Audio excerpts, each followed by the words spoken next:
Bonjour à tous, je suis extrêmement content de vous retrouver dans ce premier épisode de La Pause, qui est en réalité le deuxième qu'on tourne, mais qui est le premier qui sortira, où on va parler de confiance en soi. Vous êtes prêts les gars ? Carrément, je suis trop chaud, oui.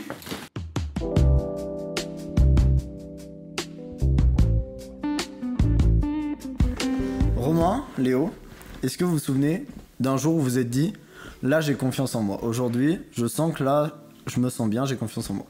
Je pense en secondes, à peu près, mi-seconde, quand j'ai commencé à mettre des vêtements pas forcément au goût de tout le monde au lycée. Moi je sais pas, je viendrais même avant au niveau des vêtements, le jour où c'est plus mes parents qui ont choisi mes vêtements, où je me suis dit moi-même, où j'ai fait une tenue dont j'étais fier. Tu sais, il y a le côté où t'y vas et t'es fier de ce que t'es, tu vois. Même si ça plaît pas aux autres. Même si ça plaît pas aux autres. Ouais. Il y a ce... Oui, il y a ce côté en fait d'affirmer ses choix dans la confiance en soi. Moi, par exemple, il y a des domaines où j'aurais pas beaucoup de confiance en moi, et d'autres domaines où je l'aurais. Par exemple, tout à l'heure, par exemple, on parlait avec Léo des réseaux sociaux. Où si t'as un beau feed par rapport aux autres, tu vois, tu le trouves beau, tu fais des belles photos et tout ça. Quand tu dis tu fais un beau feed, tu fais des beaux trucs et tout, est-ce que t'as vraiment confiance en l'image que tu donnes aux gens, avec des belles photos, avec des photos soignées, des trucs genre vraiment bien faits et tout clean machin? Ou alors est-ce que t'as vraiment confiance en toi, parce qu'en soi, la plupart des photos ça reflète pas du tout la vie de tous les jours. Quand t'as un manque de confiance en toi, les réseaux sociaux c'est aussi entre guillemets une arme, enfin c'est un truc qui peut t'aider parce que tu peux maîtriser complètement l'image que tu renvoies, ce qui est pas du tout le cas quand tu vas au lycée, quand tu vis ta journée. Voilà, mais ça peut aussi détruire les réseaux sociaux, il y a les deux côtés. Ça peut être très destructeur vu que la moquerie est très vite partie. Mais je pense, là où ça a commencé à germer entre guillemets dans ma tête, c'est à partir du moment où de plus en plus mes parents, c'est bizarre hein, mais genre, parce que c'était pas du tout vis-à-vis des autres, c'était vraiment quand ils me considéraient de moins en moins comme un enfant. Genre petit à petit, ils me laissaient faire des trucs que j'avais pas trop le droit de faire avant, machin, tout ça. La plupart des enfants où leurs parents sont stricts, ça veut pas dire qu'ils ont pas confiance en eux, il y en a certains qui ont. Voilà. La confiance en soi, c'est pas forcément le montrer à tout le monde, justement, c'est être sûr de soi sans forcément le montrer, tu vois. Oui, ce que je veux dire, c'est que. Quand on a besoin de le montrer, c'est aussi souvent que. Oui. C'est souvent au fond un manque de confiance en toi. Mais ce que je veux dire, c'est qu'il y a beaucoup d'enfants que tu vois qui sont assez renfermés sur eux-mêmes, d'enfants justement comme ça surprotégés parce que ils sortent pas vraiment, sans forcément dire de faire des fêtes et tout, hein, mais même juste de voir des amis en dehors du cercle scolaire, c'est vrai que ça provoque un manque. J'adore quand on m'écoute quand je parle parce qu'en plus c'est vraiment intéressant. Et la bouteille de vin. Parce qu'il n'y a pas de personne qui ne mérite pas, même les pires ordures, tu vois. Et surtout que les pires ordures, elles ont confiance en elles. Mais du coup, je pense que tout le monde devrait, mais faut juste trouver le point qui fait que ça va déclencher, tu vois. Il y en a, ça va être la famille, d'autres ça va être le cercle de l'amitié, d'autres ça va être avec l'amour, tu vois. Ouais. Quand ils vont réussir pour la première fois, tu y en a qui n'ont pas confiance en eux pour draguer. Quand ils vont réussir la première fois à draguer une fille, ou inversement, fille-garçon, machin, et là tu te dis en fait, par exemple, putain je plais, putain machin, et ça m'a engrané un truc, mais c'est pour ça il y a plein de cercles, d'autres ça va être plus professionnel, parce qu'ils vont l'avoir plus tard, tu vois, qui vont être enfermés jusqu'à 20, 50 ans, enfin 50 ans quand même, mais 20, 30 ans et qui au final vont se lâcher totalement. Ça dépend totalement, je pense, mais je sais pas. Ouais, mais je pense aussi elle fait d'en parler avec quelqu'un aussi quand t'as pas confiance en toi. Par exemple, d'expérience, enfin, ou quand Léo il l'a dit avec l'amour. Si quelqu'un par exemple commence à aimer ton corps alors que toi tu l'aimes pas, ça peut peut-être te débloquer et t'aider mentalement à aimer ton corps. Non mais oui, c'est le truc du corps, t'as vraiment raison, hein, parce que je l'ai vécu avec des ex et à partir du moment où tu lui dis que tu l'aimes comme ça et que genre tu l'aimes pas autrement, tu vois, quand elle te dit ah j'ai peut-être faire un régime, non, Ouais. moi je t'aime comme ça, c'est tout, tu vois. Voilà. Quand tu rentres au lycée, t'as vraiment ce truc de, je pense la plupart des gens changent d'avis un peu là-dessus, mais quand t'es au collège, faut pas croire, enfin tout le monde, même ceux qui maintenant crachent sur l'harcèlement scolaire, tout le monde a été con, enfin ou la plupart, et l'ont fait, et moi le premier, et j'en ai honte, tu vois, mais un mec qui est un super ami à moi maintenant, et ben genre j'étais vraiment une merde avec lui quoi, Ah ouais. j'étais horrible. Mais moi c'est pareil, Et exactement pareil avec un autre pote. C'est je pense t'as pas atteint un stade de maturité Ouais c'est ça. au collège où tu te rends pas compte des actes que tu fais. Et c'est pour ça qu'il y a énormément de harcèlement au collège et tout ça. Mais quand on disait de faire semblant d'avoir confiance en soi, c'est que j'ai dit que j'avais confiance en moi, enfin que j'ai pris conscience entre guillemets, genre vers la seconde quoi, seconde première, Parce que avant, même si ça pouvait en donner l'impression, en fait, c'est que je me masquais derrière le fait de faire croire aux gens que j'avais vraiment confiance en moi. Parce que par exemple, quand j'étais plus 5ème, 4ème, voilà, ceux qui étaient au-dessus de moi en âge, donc les 3ème, tout ça, ils me détestaient. Parce que je donnais l'impression vraiment d'être très arrogant et d'avoir vraiment confiance en moi. Alors que c'était pas du tout le cas, en soi, ça me touchait quand même, quand tu vois, je recevais des critiques et tout. Je sais pas pour vous, mais pour moi, il y a aussi un côté, tout ce qui va être tes proches et ta famille, il y a ce côté de, c'est d'un côté, il y a un paradoxe, parce que d'un côté, c'est ta plus grande source de confiance en toi, c'est eux qui vont beaucoup t'amener, d'un autre côté, c'est les gens qui t'entourent qui vont plus se détruire ça, qui vont plus se créer tes complexes. Parce que même au-delà du harcèlement, c'est quand tes potes vont te dire ça c'est moche, tu vois, que tu vas le plus le prendre pour toi.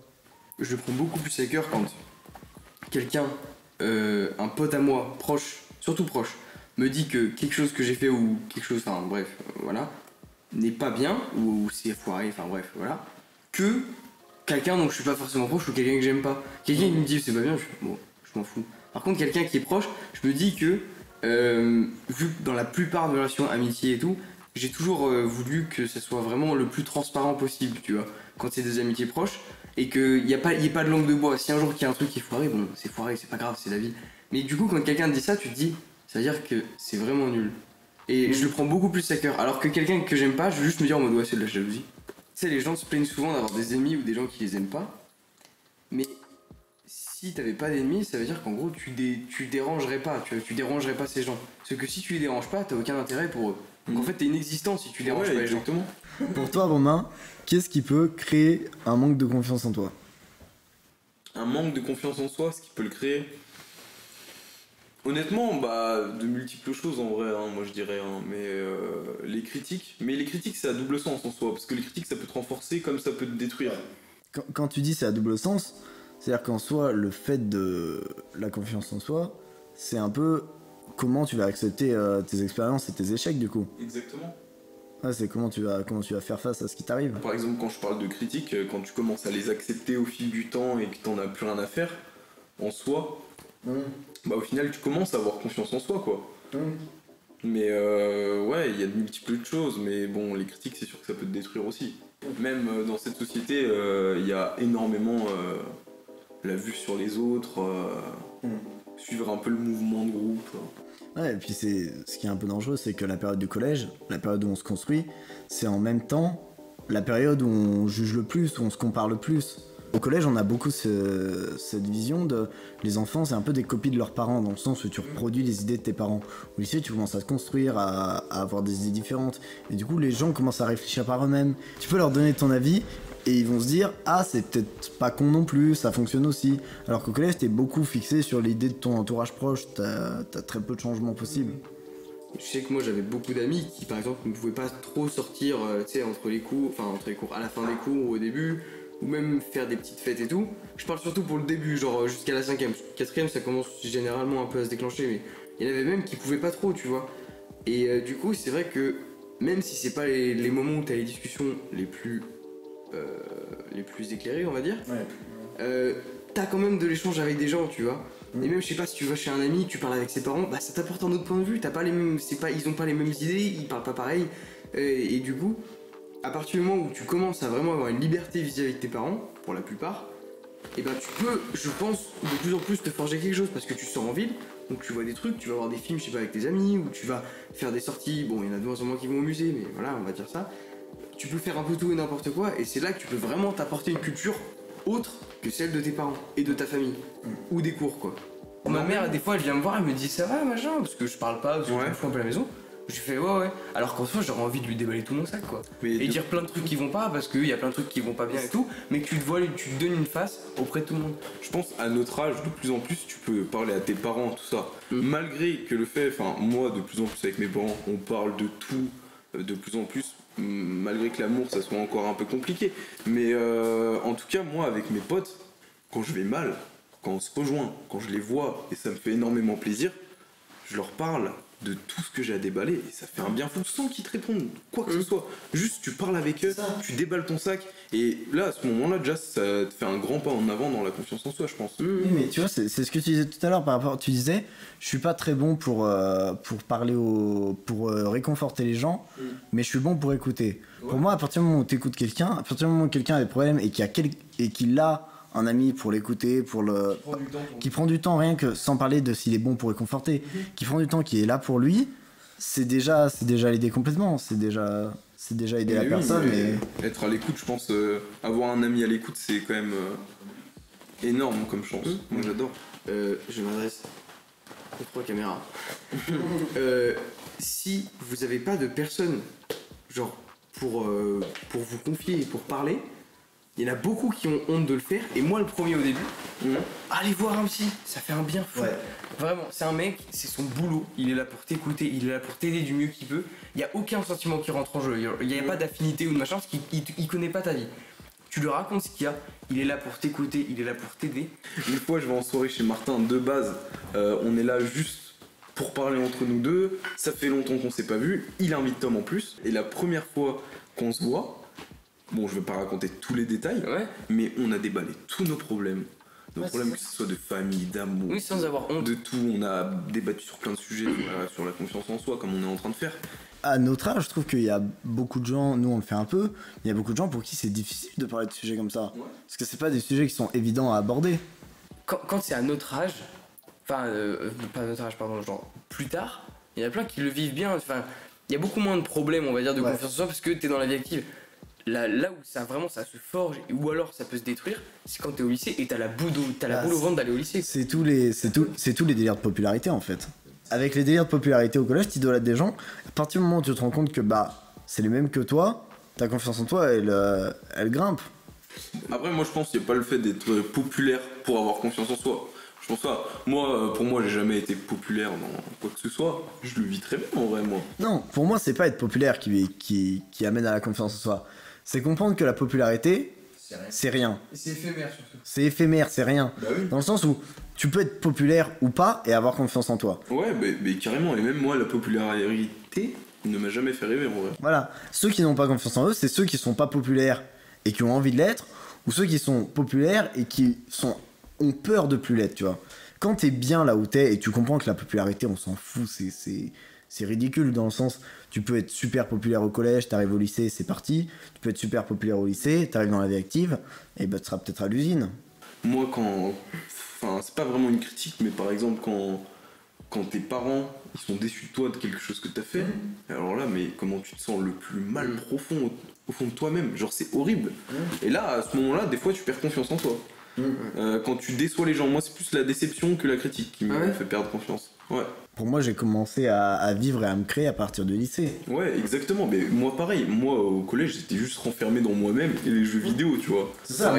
Il y a beaucoup les jeux vidéo. De toute façon, à partir du moment où t'as pas confiance en toi, tu vas te trouver d'autres trucs pour extérioriser. Il y a les jeux vidéo, il y en a qui s'intéressent les mangas, beaucoup. Il y a plein de domaines qui permettent. Après, on peut aussi beaucoup jouer aux jeux vidéo et aimer les mangas et avoir confiance en soi, je dis pas le contraire. Je suis carrément d'accord, mais je veux dire, moi j'étais vraiment renfermé dans une addiction au collège où tu vois, genre il y avait rien autour de moi à part jeux vidéo. J'allais au collège, récré, je parlais jeux vidéo, tu vois. Moi c'est ça, au collège, j'étais dans mon délire jeux vidéo, je me renfermais. Et c'est par rapport à ce qu'on disait tout à l'heure aussi, quand je suis arrivé au lycée, je me suis dit, à partir de maintenant, entre guillemets, j'ai confiance en moi. Ouais. Et du coup, c'est, entre guillemets, un mensonge par rapport à toi-même, mais le fait de montrer, surtout au lycée où plus personne te connaît, le fait de montrer que tu as confiance en toi, et tu la trouves. Ce qui est bien aussi au lycée, moi, par exemple, pour mon cas, mais je pense comme beaucoup de personnes, moi par exemple, 3ème, ok, ça commençait, mais vacances d'été 3ème, c'est à ce moment-là que j'ai commencé à être dans le social, faire des soirées, mes premières soirées, mes premières rencontres. Et à ce moment-là, ça peut forger aussi une confiance en soi. Parce que tu rencontres du monde, des amis. En fait, je pense quand t'atteins un bon stade de confiance en soi, c'est quand t'as plus peur du regard des autres. Par exemple, t'es dans la rue avec tes potes, tu fais ce que tu veux sans te soucier des autres autour. Ouais. Merci beaucoup d'avoir regardé cette vidéo. On vient de finir le tournage. C'était le premier épisode de la pause. J'espère qu'il vous a plu. On en a tourné un deuxième aujourd'hui. Si vous voulez qu'on en fasse plus, si la vidéo vous a intéressé ou même qu'elle vous a aidé sur certains points, n'hésitez pas à en parler avec nous en commentaire ou même en message Insta. De toute façon, il y aura nos 3 Insta dans la description juste en dessous. Et voilà. D'autres choses à rajouter? Bah non, moi j'ai passé un super moment avec vous, donc Moi je suis aussi. super content et puis voilà.